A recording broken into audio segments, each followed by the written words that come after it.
Doubt कौन सा है फिर?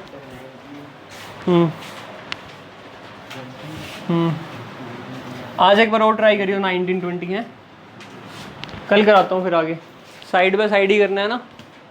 तो अब हम स्टार्ट करें कल वाला, चैप्टर 5 कर रहे थे, ठीक है। असाइनमेंट में आपके 15 तक मैं करवा चुका हूँ। असाइनमेंट की वीडियो अलग बना दूँगा, मतलब अलग पोस्ट कर दूँगा, और ये वाली अलग कर दूँगा।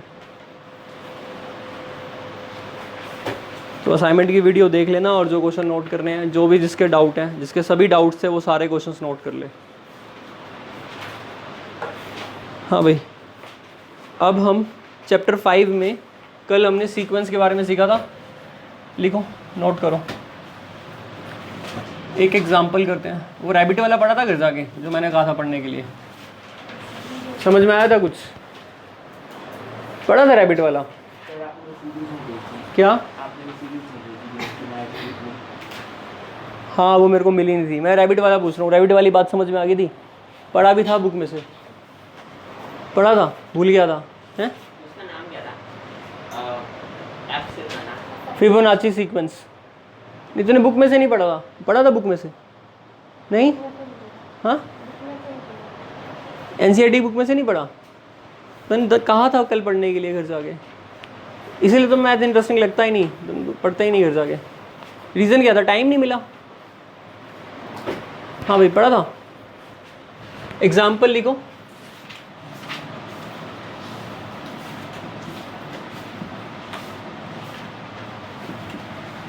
The general term bracket nth term, जल्दी से नोट करो, of a sequence is n² + 1, find its third term, 100th term,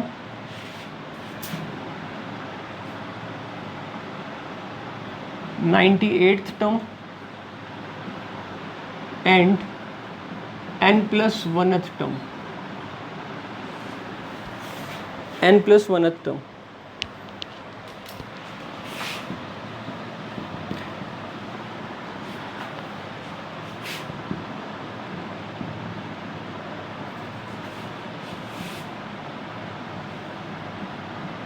note करो होमवर्क भी।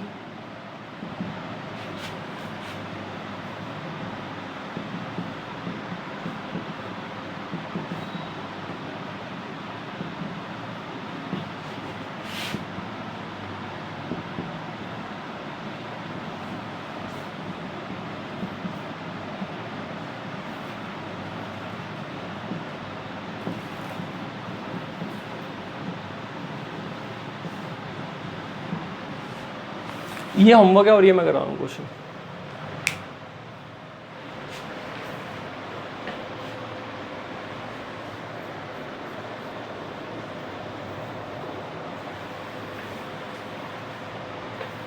होमवर्क लिख लिया?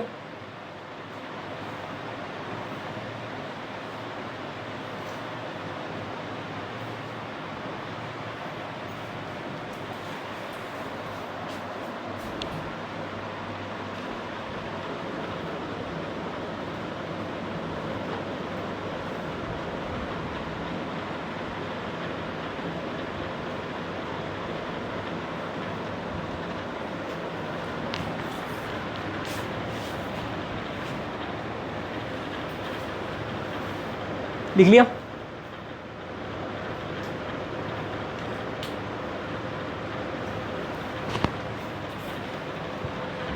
हटा दूं इसको?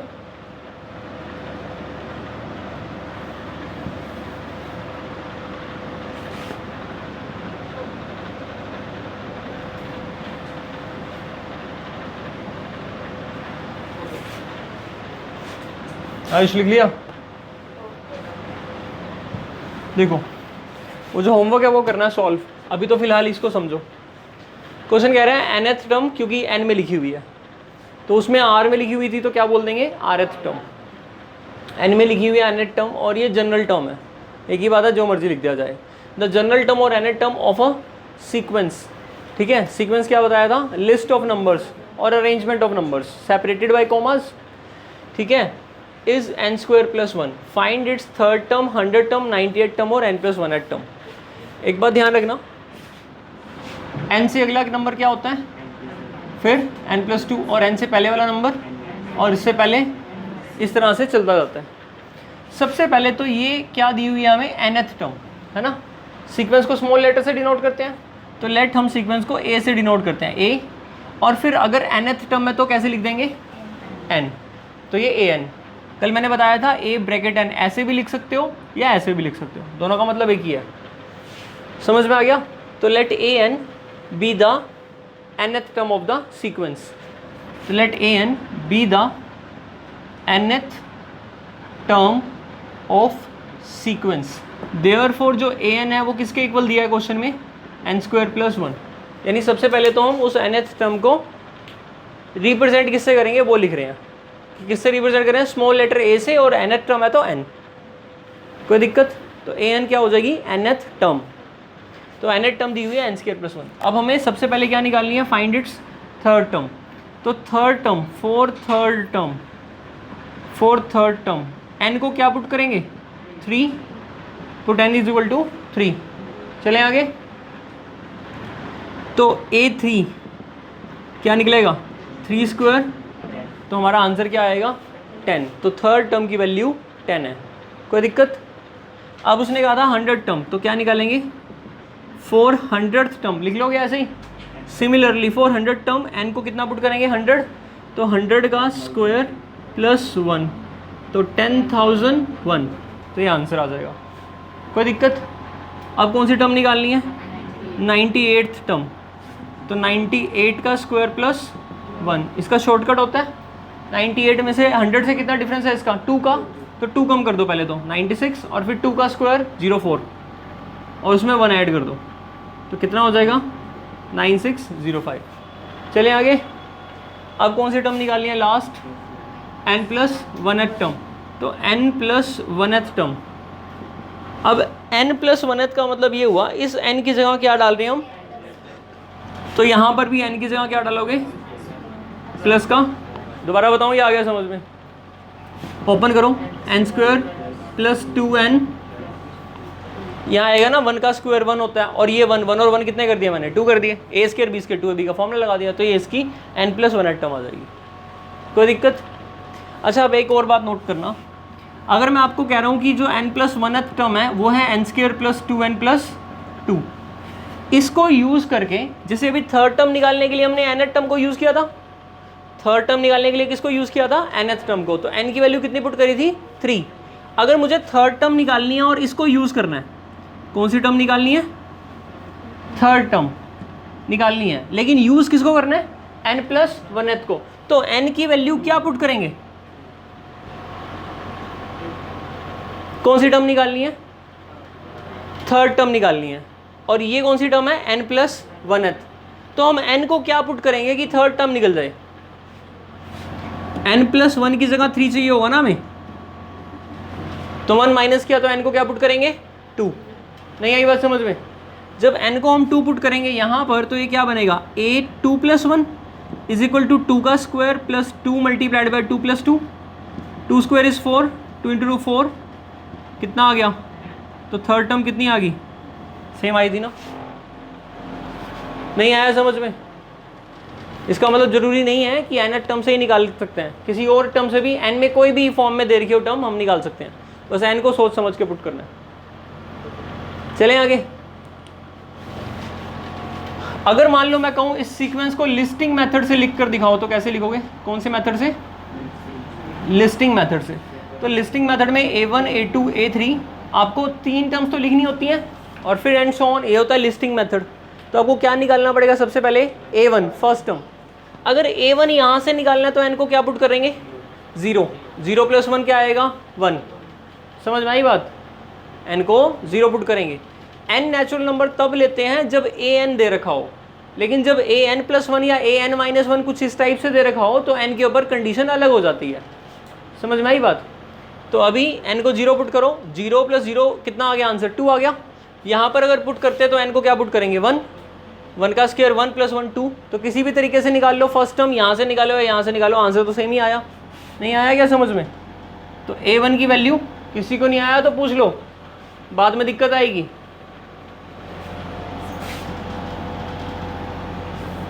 अब n को क्या पुट करेंगे, अब हमें सेकंड टर्म निकालनी है, तो n को 2 पुट कर लें यहाँ पर, तो 2 का स्क्वायर 4 + 1 5, और थर्ड टर्म निकाल रखी है, तो ये क्या बन गई,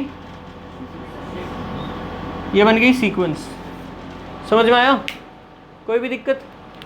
अगर इस सीक्वेंस की सीरीज बनानी है, क्या बोल रहा हूँ मैं, सीक्वेंस की क्या बनानी है, सीरीज, तो आपने इनको प्लस में लिख देना बस, 2 + 5 + 10 एंड सो ऑन। तो इसको क्या बोलते हैं, सीरीज।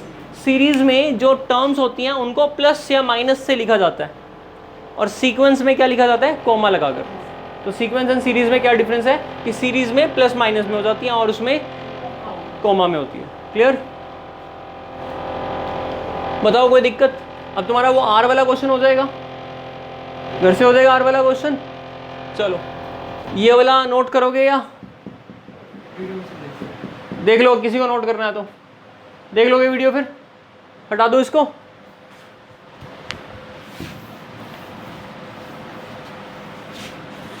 वैसे समझ में आ गया तो खुद भी सॉल्यूशन कर सकते हैं, लेकिन होमवर्क जो दिया वो कर लेना याद से, भूलना मत। चलो अब सीक्वेंस तुम्हें समझ में आ गई है, ठीक है। अब फटाफट से लिखो नोट, मेरे साथ साथ लिख लो, जल्दी करो।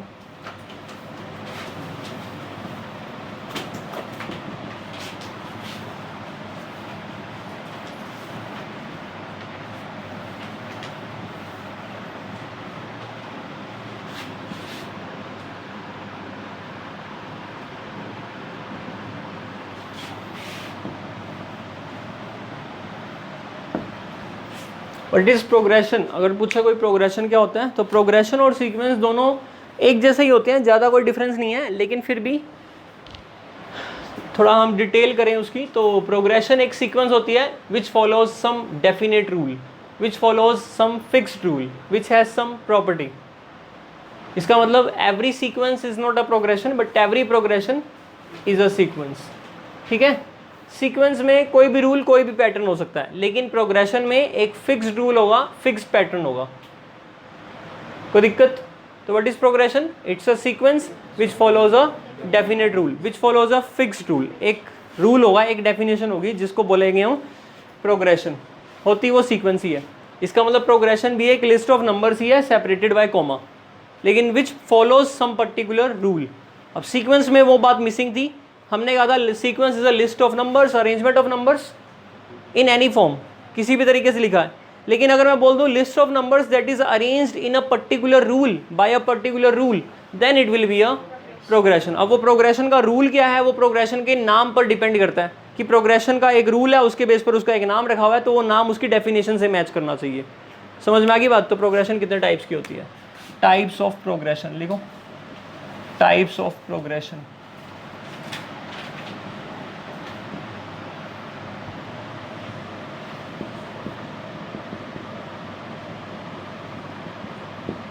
तो पहला तो यही है अर्थमेटिक प्रोग्रेशन, जो आप 10th क्लास में पढ़ रहे हो।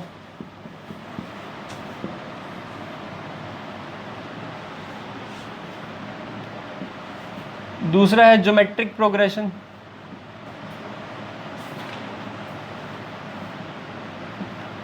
जिसको आप 11th क्लास में पढ़ोगे, जो मैथ लेगा। और इसी तरह से एक और होता है हार्मोनिक प्रोग्रेशन, हार्मोनिक प्रोग्रेशन।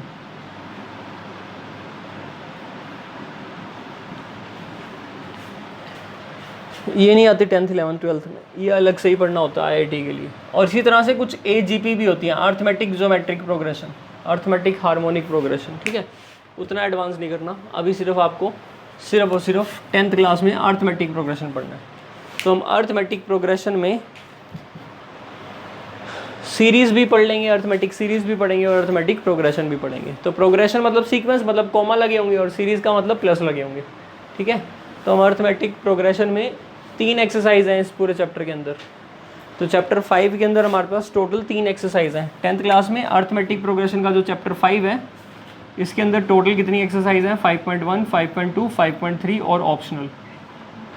तो 5.1 जो एक्सरसाइज है वो बिल्कुल बेसिक है, 5.2 अर्थमेटिक प्रोग्रेशन के ऊपर है, जिसको हम कहते हैं nth टर्म पर एक्सरसाइज है ये, और 5.3 सीरीज़ है, यानी कि हमें सम करना होगा इसमें। एप्लीकेशन बेस्ड क्वेश्चन तो है ही हैं, और ऑप्शनल में 5 क्वेश्चन है इस चैप्टर में, ठीक है। इसमें 20 क्वेश्चन है, इसमें 20 क्वेश्चन है एक्सरसाइज में, और इस एक्सरसाइज में हमारे टोटल मिलाकर 4 क्वेश्चन है, ठीक है। तो पूरे चैप्टर में और 15 एग्जाम्पल है। तो इस पूरे चैप्टर के अंदर एनसीईआरटी की बुक में ये सब मटेरियल है, ठीक है। अब हम स्टार्ट करेंगे आज 5.1 के बेसिक्स से। बेसिक्स में मैं ये बताऊंगा व्हाट इज़ अर्थमेटिक प्रोग्रेशन, उसकी डेफिनेशन क्या है, उसमें जो टर्म्स यूज़ हो रही हैं वो टर्म्स क्या हैं, और उसके बेस पर 5.1 हो जाएगी। फिर nth टर्म का फॉर्मूला ड्राइव करेंगे, 5.2 के क्वेश्चंस करेंगे, फिर सीरीज़ का फॉर्मूला ड्राइव करेंगे और सीरीज़ के क्वेश्चंस करेंगे। पढ़े अभी टाइम पड़ा, ठीक है, नोट कर लिया गया ये। अब स्टार्ट करते हैं एपी, अर्थमेटिक प्रोग्रेशन। तो सीक्वेंस की जनरल टर्म वाला कंसेप्ट अर्थमेटिक प्रोग्रेशन में भी यूज़ हो रहा है, इसीलिए सीक्वेंस मैंने पहले बेस तुम्हें समझा दिया। अब हम जो स्टार्ट करने जा रहे हैं, समझ लो अब आपका चैप्टर स्टार्ट हो रहा है, यानी कल का टाइम और अब आज तक का जितना भी टाइम है वो एज सच ज़्यादा कोई यूज़फुल नहीं है। अभी चैप्टर 5 स्टार्ट हो रहा है, ठीक है, लेकिन वो मैंने इसलिए कराया ताकि ग्रिप बन जाए। अर्थमेटिक प्रोग्रेशन यानी शॉर्ट में एपी। अब व्हाट इज अर्थमेटिक प्रोग्रेशन, लिखो फटाफट से। It's an sequence, arithmetic progression, it is a sequence. अब सीक्वेंस पता ना क्या होती है, सो it is a sequence in which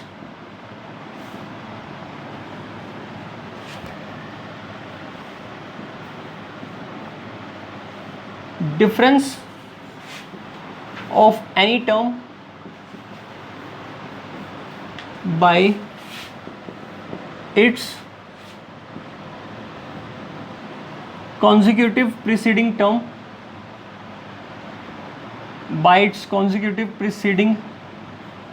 term is always same. Note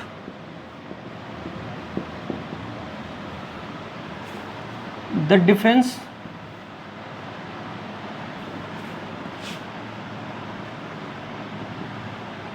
is known as common difference and denoted by D.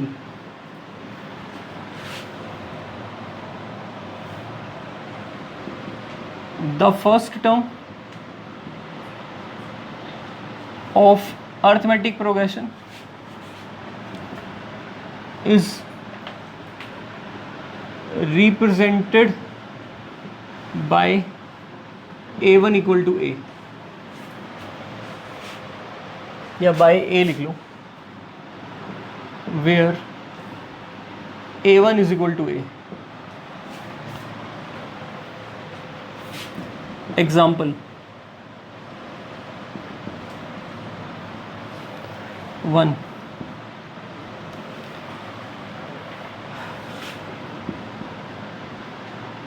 Check the following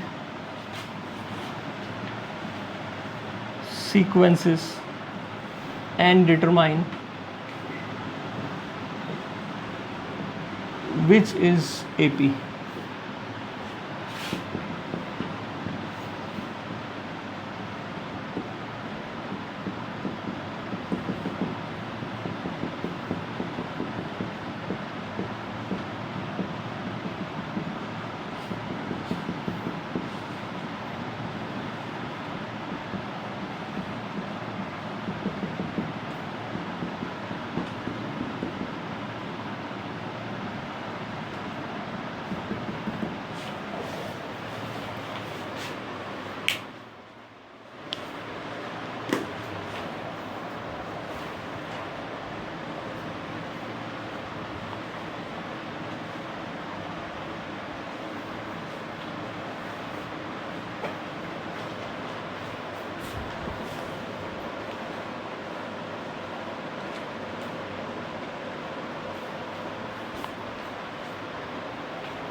हो गया note?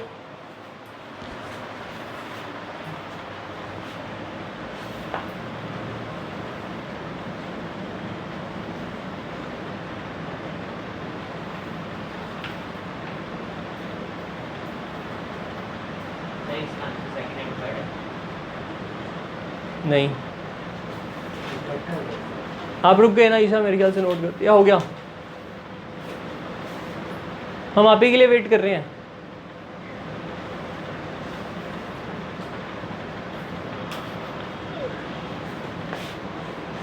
Note करके बातें कर सकते हैं, नोट करने से पहले नहीं, पहले फटाफट नोट कर लें।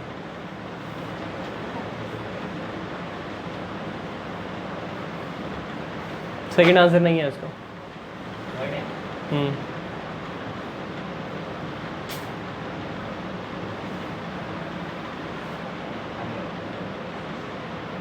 अगर सेकंड में एक और 3 आ जाता तो सेकंड में एक और 3 आ जाता तो नहीं, नहीं, दो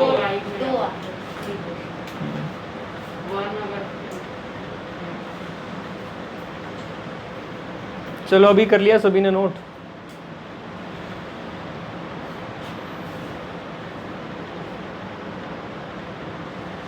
ठीक है, कर लिया सभी ने नोट? अब समझ लेते हैं, ठीक है? अब कुछ नोट नहीं करना, सिर्फ बोर्ड पर देखो ध्यान से। अरिथमेटिक प्रोग्रेशन क्या होता है? इट इज अ सीक्वेंस, एक सीक्वेंस है in which the difference of any term by its consecutive preceding term is always same. समझ में आया नहीं होगा तुम्हें कुछ? मैं बता देता हूँ। प्रीसीडिंग का मतलब क्या होता है? पहली बात तो यही नहीं पता होता कई बच्चों को। प्रीसीडिंग का मतलब क्या होता है? पिछला। और कॉन्जिक्यूटिव का मतलब जस्ट पहले वाला, जस्ट पिछला। समझ में आ गई बात? कॉन्जिक्यूटिव तो पता है, डिफरेंस करने का मतलब माइनस करना। टर्म पता ही है तुम्हें, डिफरेंस माइनस करना। किसको माइनस करना है? किसी भी टर्म को। किस में से माइनस करना है? उससे पहले वाली टर्म से, और देखना है कि सेम आ रहा है या नहीं आ रहा। तो अरिथमेटिक प्रोग्रेशन वो सीक्वेंस होगी जिसके अंदर डिफरेंस हमेशा क्या आएगा? सेम आएगा। दोबारा समझाऊं? अरिथमेटिक प्रोग्रेशन वो सीक्वेंस होगी जिसमें किसी भी टर्म का डिफरेंस उससे पहले वाली टर्म से क्या आएगा? सेम आएगा। अगर सेम नहीं आया तो वो अरिथमेटिक प्रोग्रेशन नहीं होगी। ठीक है? क्वेश्चन क्या है? अच्छा, द डिफरेंस, और जो डिफरेंस होगा इसमें, उस डिफरेंस को क्या बोलते हैं हम? कॉमन डिफरेंस बोलते हैं। और उसको किससे डिनोट करते हैं? स्मॉल डी से। ठीक है, ये डी जो है वो स्मॉल लेटर है। उसके बाद first term of arithmetic progression को किससे डिनोट करते हैं? A1 होती है वो, उसको हम A से डिनोट कर लेते हैं फॉर द इजीनेस। ठीक है? एग्जाम्पल है, check the following sequence and determine which is AP। हमें चेक करना है इन चारों में से कौन सी सीक्वेंस AP में है। ठीक है, पहले वाली सीक्वेंस दिख रही है? इस सीक्वेंस में A1 क्या है? First term. कोई दिक्कत किसी को? A2 सेकंड टर्म क्या है? A3 थर्ड टर्म क्या है? इस तरह से चलता जा रहा है। सबसे पहले हम A2 में से A1 को माइनस करेंगे। A1 में से तो किसी को माइनस कर नहीं सकते। क्यों नहीं कर सकते?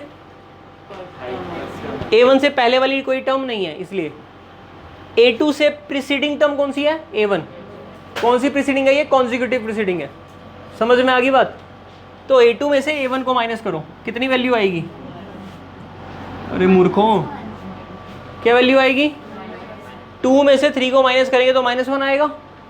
अब हम A3 में से A2 को माइनस करेंगे अलग से, तो 5 में से 2 करेंगे तो कितना आएगा? 3। ये क्या चीज़ है? सेकंड टर्म का फर्स्ट टर्म से डिफरेंस। ये क्या चीज़ है? थर्ड टर्म का। तो किसी भी टर्म का डिफरेंस उससे पहले वाली टर्म से हमेशा सेम होना चाहिए। यहाँ पर सेम नहीं है, -1 और 3 इक्वल नहीं है। समझ में आ गई बात? आगे चेक करने की जरूरत नहीं है, कम से कम 2 तो चेक करने होते हैं, A2 - A1 और A3 - A2। क्लियर हुआ? अब तो therefore second minus first is not equal to third minus second. Clear? तो हम लिख देंगे, so it is not in AP because difference is not same. The difference has to be same. Difference किसका करना है? किसी भी टर्म का उससे पहले वाली टर्म से। फोर्थ का थर्ड से करके देखो, 10 - 5 इज 5, 15 - 10 इज 5। देखो यहाँ पर सेम आ रहा है, लेकिन पहले तो नहीं आया ना सेम। हर बार सबके लिए क्या होना चाहिए? सेम, तभी वो AP होगी। अब इस केस में it is not an AP। लिखने का तरीका पता लग गया? अब सेकंड, तो फर्स्ट वाली AP नहीं है, सेकंड वाली AP है। चेक करते हैं। सेकेंड टर्म में से फर्स्ट टर्म माइनस की 1 माइनस 1, ये क्या चीज़ है A2 माइनस A1। अब थर्ड में से सेकेंड माइनस करते हैं 2 माइनस 1, ये 0 है और ये 1 है, तो 0 is not equal to. Clear हुआ या नहीं हुआ?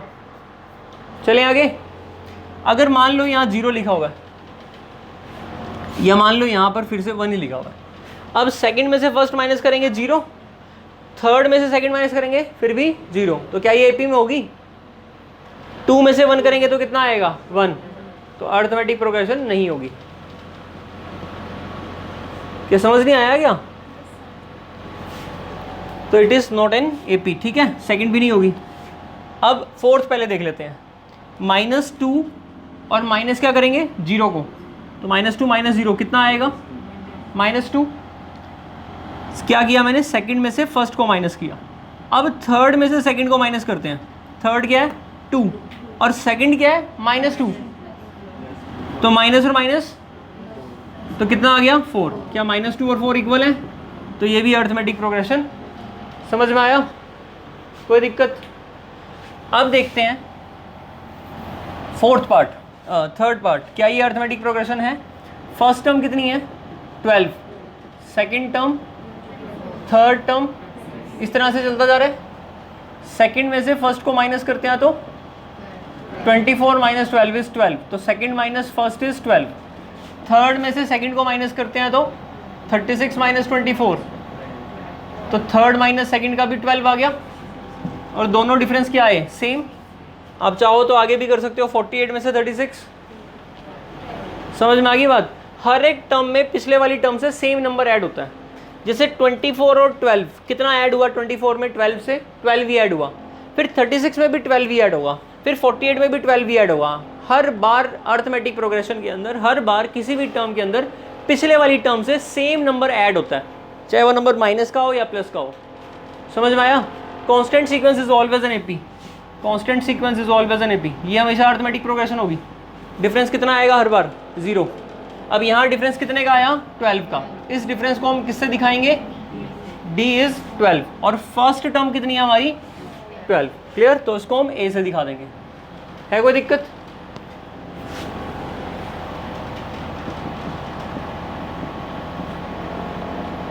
क्या ये अर्थमेटिक प्रोग्रेशन है? चेक करो।